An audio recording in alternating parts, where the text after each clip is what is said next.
ಎಲ್ಲ ಶ್ರೋತೃ ಬಂಧುವರಿಗೆ ನಮಸ್ಕಾರ. ಇವತ್ತು ಮತ್ತೊಂದು ಹೊಸ ವಿಚಾರದೊಂದಿಗೆ ತಮ್ಮೆಲ್ಲರೊಂದಿಗೆ ಬಂದಿದ್ದೀನಿ. ಅದಕ್ಕಿಂತ ಮೊದಲು ಒಂದು ತಮ್ಮೆಲ್ಲರಲ್ಲಿ ಒಂದು ಭಿನ್ನ ಏನಂತಂದ್ರೆ ಈಗ ಸೂರ್ಯನ ಪ್ರಖರತೆ, ಈ ಬಿಸಿಲು ದಿನದಿಂದ ದಿನಕ್ಕೆ ಉಲ್ಬಣಗೊಳ್ತಾ ಇದೆ. ಈ ಸೂರ್ಯನ ಪ್ರಖರತೆಯನ್ನ ತಾಳದ ನಾವುಗಳೆಲ್ಲ ನಮ್ಮ ಮನೆಗಳಲ್ಲಿ ಅಥವಾ ಒಂದು ಗಿಡದ ನೆರಳಿನಲ್ಲಿ ಅಥವಾ ಒಂದು ಅರವಟ್ಟಿಗೆಯಲ್ಲಿ ನಾವು ಆಶ್ರಯವನ್ನು ಪಡಿತಾ ಇದ್ದೀವಿ. ಆದರೆ ಯಾವುದೇ ಆಶ್ರಯ ಇಲ್ಲದಂತ ಮೂಕ ಪ್ರಾಣಿಗಳು ಇವೆ, ಪಕ್ಷಿಗಳಿವೆ, ಅವುಗಳಿಗೆ ಆಶ್ರಯ ಅನ್ನೋದೇ ಇಲ್ಲ. ಅವು ಕೂಡ ಈ ಸೂರ್ಯನ ತಾಪ ತಾಳದೆ ದಾಹದೊಂದಿಗೆ ನಮ್ಮ ಮನೆಗಳ ಮುಂದೆ ಬಂದಾಗ ದಯವಿಟ್ಟು ತಾವುಗಳು ಆ ಒಂದು ಆಕಳ ದನ ಕರುಗಳಿಗಾಗಲಿ ಅಥವಾ ಪಕ್ಷಿಗಳಿಗಾಗಲಿ ಸ್ವಲ್ಪ ಆಹಾರದ ವ್ಯವಸ್ಥೆಯನ್ನ ಮಾಡ್ಕೊಳ್ಳೋಣ. ಅದೇ ತರ ಒಂದು ಅರವಟ್ಟಿಗೆಯನ್ನ ನಿರ್ಮಿಸಿ ಅವುಗಳಿಗೆ ಕುಡಿಯಲು ನೀರಿನ ವ್ಯವಸ್ಥೆಯನ್ನು ಮಾಡೋಣ.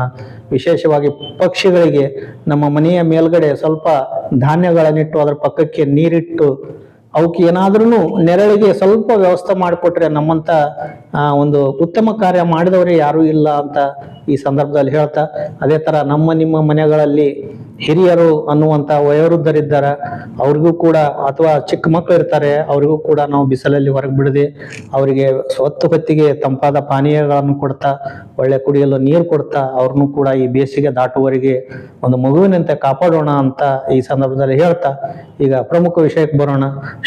ನಾವೆಲ್ಲರೂ ಶೂನ್ಯದಿಂದ ಬಂದಿದ್ದೇವೆ, ಮತ್ತೆ ಪುನಃ ಶೂನ್ಯದ ಕಡೆಗೇನೆ ಹೋಗ್ತೀವಿ. ಇದ್ರ ನಡಬರ್ಕೆ ಏನಿರ್ತದೆ? ಶೂನ್ಯದಿಂದ ನಾವುಗಳು ಬಂದು ಶೂನ್ಯಕ್ಕೇನೆ ಮರಳಿ ಹೋಗೋದು ಅಂದ್ರೆ ಏನು?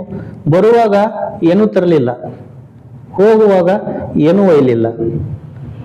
ಶೂನ್ಯ ಅಂದ್ರೆ ಏನು? ಏನೂ ಇಲ್ಲದ ಜಾಗಕ್ಕೆ ನಾವು ಶೂನ್ಯ ಅಂತ ಹೇಳ್ತೀವಿ. ಇಲ್ಲಿ ಬಂದಿವಿ, ಎಲ್ಲ ಇದೆ, ಮತ್ತೆ ವಾಪಸ್ ಏನೂ ಇಲ್ಲದ ಜಾಗಕ್ಕೆ ಹೋಗ್ಬೇಕು. ಇದರ ನಡವಳಿಕೆನ ಅರ್ಥ ಏನು ಅಂದ್ರೆ, ಮಾನವರಾದ ನಮ್ಮ ಮನಸ್ಸಿನಲ್ಲಿ ಒಳ್ಳೆಯ ಗುಣಗಳನ್ನ ತುಂಬಿಕೊಂಡಿರ್ಬೇಕಂತೆ. ಮಾನವರಾದ ನಾವು ಒಳ್ಳೆಯ ಗುಣಗಳನ್ನ ತುಂಬಿಕೊಂಡಿರ್ಬೇಕು. ನಮ್ಮ ಭಾವ ಶುದ್ಧವಿರಬೇಕು. ದ್ವೇಷಿಸುವ ಕಾರ್ಯವನ್ನು ಎಂದೆಂದೂ ಮಾಡಬಾರದು. ಏನನ್ನೂ ಸಾಧಿಸಲಾಗದು. ದ್ವೇಷಿಸುವ ಕಾರ್ಯ ಮಾಡಿದರೆ ಏನನ್ನೂ ಸಾಧಿಸಲಾಗದು. ಕಾರಣ ನಾವೆಲ್ಲರೂ ಶೂನ್ಯದಿಂದ ಬಂದಿದ್ದೇವೆ ಮತ್ತು ಶೂನ್ಯದ ಕಡೆಗೆ ಹೋಗುವುದು ಶಾಶ್ವತವಾಗಿದೆ ಅಂತ ಹೇಳ್ತಾರೆ. ಇದರ ಅರ್ಥ ಏನಂತಂದ್ರೆ, ಭಾವನೆ ಶುದ್ಧ ಇರಬೇಕು. ನಮ್ಮ ಭಾವನೆಗಳು ಶುದ್ಧವಾಗಿರ್ಬೇಕು. ಯಾವಾಗಲೇ ಆಗ್ಲಿ ನೋಡಿ, ಏನೇ ಒಂದು ವಸ್ತುವನ್ನ ನೋಡ್ಬಿಟ್ರೆ, ಓಹೋ ಈಗ ಇದು ಹಿಂಗ್ ನಿರ್ಮಾಣವಾಗಿದೆ, ಅಡ್ಡಿ ಇಲ್ಲ, ಒಳ್ಳೇದಾಯ್ತು, ಇನ್ನೂ ಇದ್ರ ಒಂದ್ ಸ್ವಲ್ಪ ಇಂಪ್ರೂವ್ಮೆಂಟ್ ಆಗಿದ್ರೆ ಇನ್ನೂ ಚಂದ ಆಗ್ತಿತ್ತು, ಈ ತರದ ಒಂದು ಭಾವನೆ ಇರಬೇಕು. ಆದರೆ ಅದನ್ನು ನೋಡಿ ಏನ್ ಈ ತರ ಮಾಡಿದ್ದಾರೆ, ಏನು ಈ ಚೆನ್ನಾಗಿಲ್ಲ ಅಂತ ಈ ತರ ಒಂದು ದ್ವೇಷಿಸುವಂತ ಮನೋಭಾವ ಇರಬಾರದು.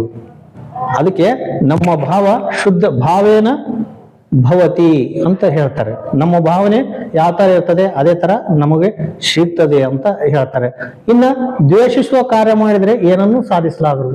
ನೋಡ್ರಿ, ದ್ವೇಷಿಸೋದು ಅವನ ಏನೂ ತಪ್ಪಿಲ್ಲ ಅಂದ್ರೂ ಸಹಿತ ಅವನ ಮೇಲೆ ಏನೋ ಗೂಬೆ ಕೂಡ್ಸೋದು, ಅವನಿಗೇನೋ ತೊಂದರೆ ಕೊಡೋದು, ದ್ವೇಷ ಸಾಧಿಸೋದು. ಅವ ಎಂತ ಒಳ್ಳೆ ಕೆಲಸ ಮಾಡಿದ್ರು ಅದಕ್ಕೊಂದು ಏನಾದ್ರೂ ಹೆಸರಿಡೋದು, ಅದೇ ತರ ಬಿಡಿ, ಆ ತರ ಈ ತರ ಒಂದು ದ್ವೇಷದ ಮನೋಭಾವನೆ ನಮ್ಮಲ್ಲಿ ಇರಬಾರದು ಅಂತ ಹೇಳ್ತಾರೆ. ಅದೇ ತರ ಒಳ್ಳೆಯ ಗುಣಗಳನ್ನ ನಾವು ತುಂಬಿಕೊಂಡಿರ್ಬೇಕಂತ. ನೋಡಿ, ನಾವು ಪ್ರಪಂಚಕ್ಕೆ ಒಳ್ಳೆಯದನ್ನ ಮಾಡದೇ ಇದ್ರೂ ಕೂಡ ಕೆಟ್ಟದ್ದನ್ನಂತೂ ಮಾಡಬಾರದು, ಬಯಸಬಾರದಂತೆ.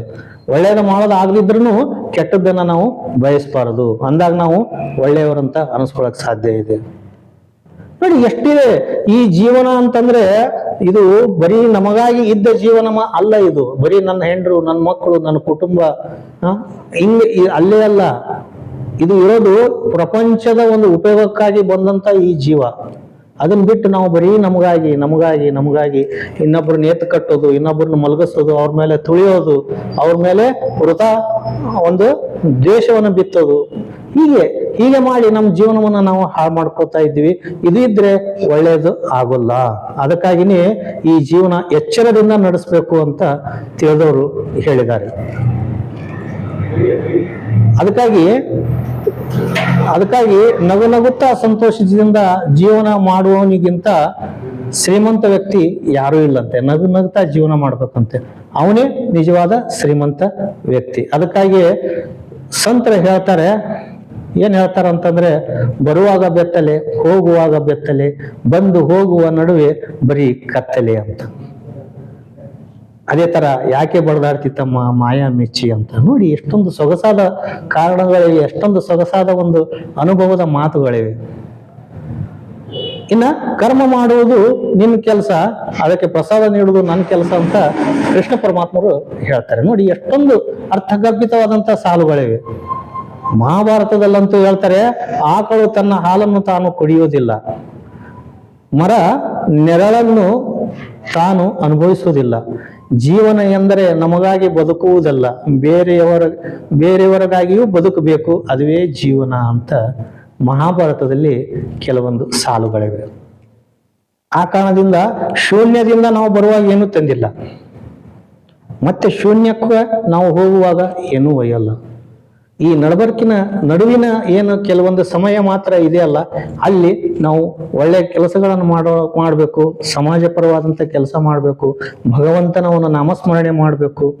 ನಾನು ಮೊನ್ನೆ ಹೇಳಿದೆ ತ್ರಿಸಂಧ್ಯಾ ಪಠಣ ಮಾಡಿ ಅಂತ ಒಂದು ಧರ್ಮ ನಿರತವಾದಂಥ ಕಾರ್ಯಗಳಲ್ಲಿ ನಾವು ತೊಡಗಿಸ್ಕೊಂಡಾಗ ಮಾತ್ರ ನಮ್ಮ ಜೀವನ ಯಶಸ್ವಿ ಆಗ್ತದೆ.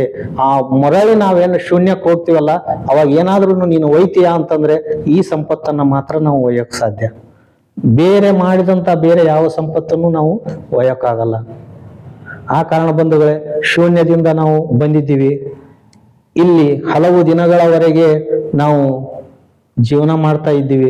ಮತ್ತೆ ಶೂನ್ಯದೆಡೆಗೆ ಹೋಗುವಾಗ ಒಂದು ಸಂಪದ್ಭರಿತವಾದಂತಹ ಒಂದು ಬುತ್ತಿಯ ಗಂಟನ್ನ ತೆಗೆದುಕೊಂಡು ಹೋಗ್ಬೇಕು.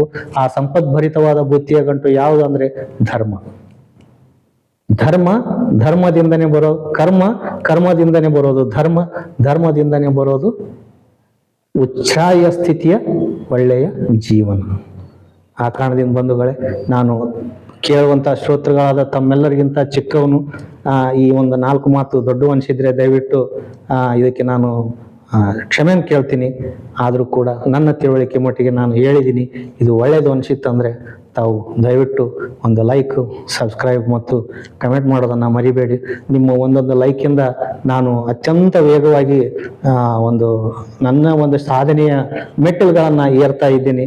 ದಯವಿಟ್ಟು ಇದಕ್ಕೂ ಕೂಡ ತಮ್ಮೆಲ್ಲರ ಆಶೀರ್ವಾದ ಇರಲಿ ಅಂತ ಹೇಳ್ತಾ ನನ್ನ 2 ಮಾತುಗಳನ್ನು ಮುಗಿಸ್ತಾ ಇದ್ದೀನಿ. ಧನ್ಯವಾದಗಳು.